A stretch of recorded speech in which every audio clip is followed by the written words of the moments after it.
Ésaïe 24. Oui, l'Éternel va dévaster la terre, il va la ravager, en bouleverser la surface. Il en dispersera les habitants. Un même sort atteint le prêtre et le commun du peuple, le maître et son esclave, la dame et sa servante, vendeur et acheteur, emprunteur et prêteur, débiteur, créancier. La terre sera dévastée totalement, pillée de fond en comble, car l'Éternel lui-même a prononcé cette sentence.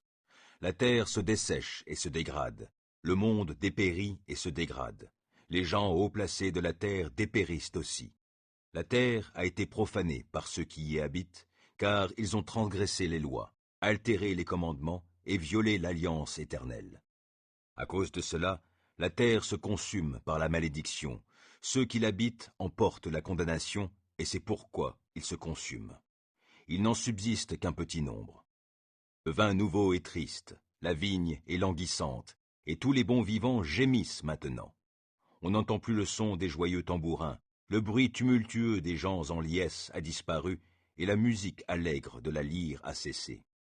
On ne boit plus de vin en chantant des chansons, les boissons enivrantes sont devenues amères pour tous ceux qui les boivent. Elle est détruite, la cité du néant. Toute demeure est close, on n'y peut plus entrer. Dans les rues, on se plaint qu'il n'y ait plus de vin.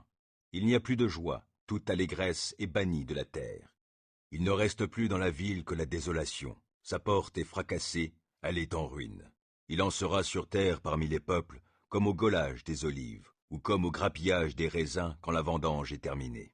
Alors les survivants élèveront la voix, ils pousseront des cris de joie pour acclamer la majesté de l'Éternel. Ils chanteront de joie à l'Occident, à l'Orient, ils proclameront la gloire de l'Éternel.